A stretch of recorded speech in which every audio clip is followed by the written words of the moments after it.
as I've been introduced. I have been the Vice Chairperson of the University of Nairobi Students Association.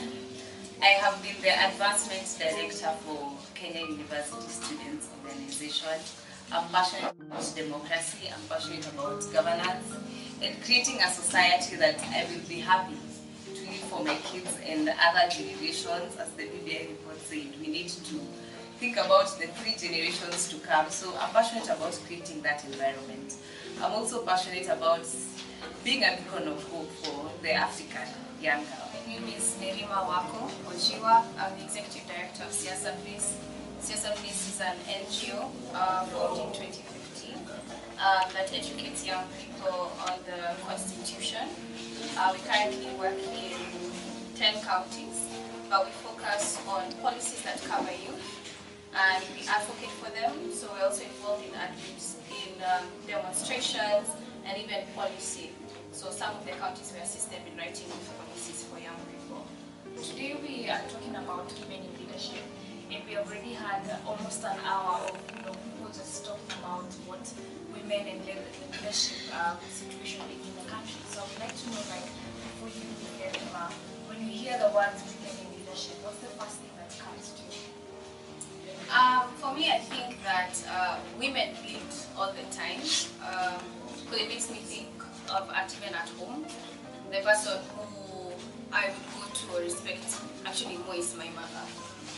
So she keeps the house in order, not only that, my life and all my siblings.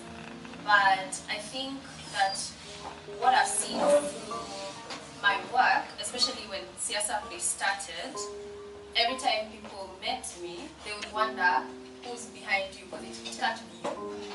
There has to be somebody else running the organization, because it's not you.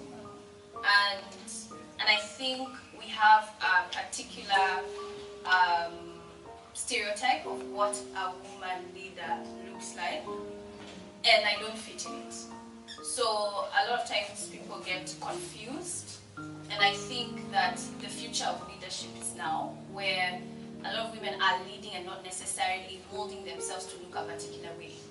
And so when I came in, I heard about Hillary Clinton, and the fact that during her campaign, she actually changed her look from having shorter hair, which used to be longer and straight, to wearing more pantsuits that were blue and white.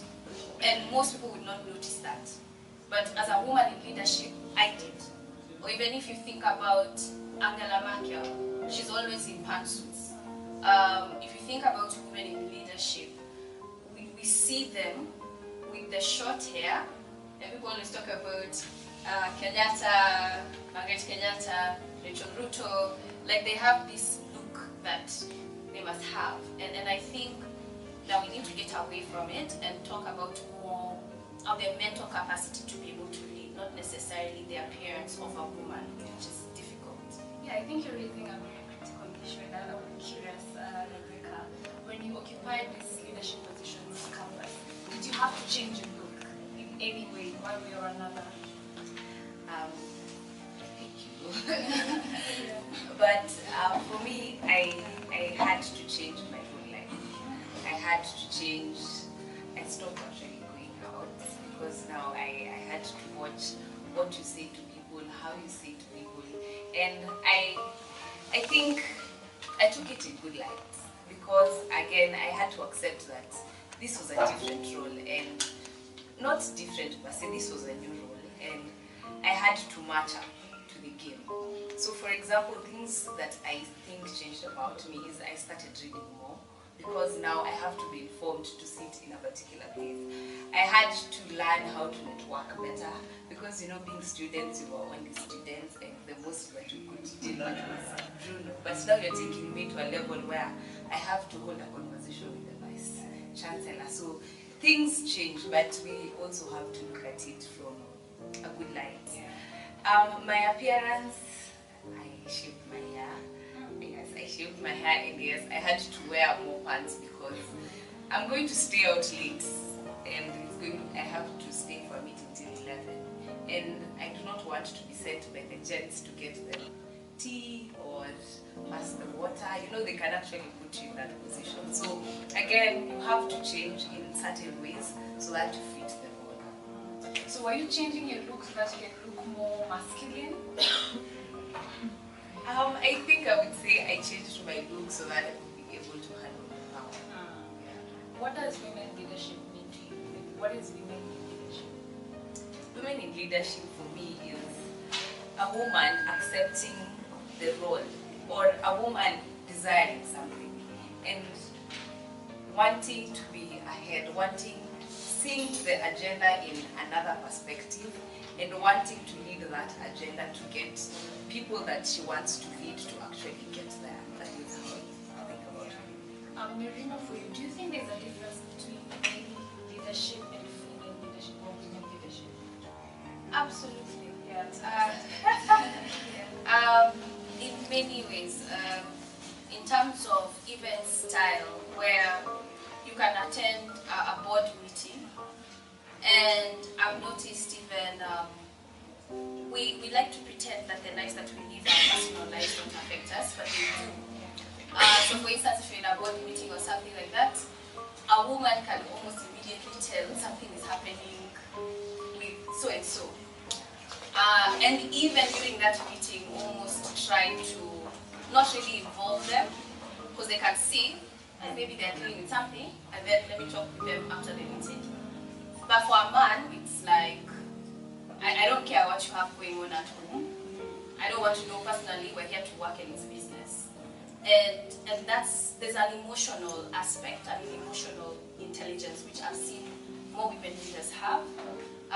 But also when looking at problems and coming up with solutions, I have recognized that there's a wider perspective when you're looking at solutions, in the aspect of it's family or things like that. And I can give an example of my office, like where I work. And you talk about accessibility to a bathroom, or when we have meetings that end late, I actually am concerned that my staff who are female are escorted. I worry about that. But if I had a male boss, go home, tumemaliza na kazi. So, and those are the things that I think that we can take for granted. And I'm not saying that all men behave that way. It just takes an extra effort for men to do more, especially for even their female employees. Because even right now, in my office we're discussing nursing rooms and things like that. Things that even in a modern day office, people are like, what is that, what for? When we were having the discussion, it came up so much that women are so emotional, and it's what almost makes them bad leaders. But from what I'm getting is that that emotional touch is actually a strength. It's a strength. I think we are a generation where people want to be recognized, your efforts want to be recognized, and your strengths. And if you are a good leader, you will recognize within your staff or members their particular strengths and place them in those spaces, compared to demanding as a captain or authority and just wanting work done, not caring necessarily how. I will talk about our nature as women, and we are naturally by nature, and that is also attached to emotional needs.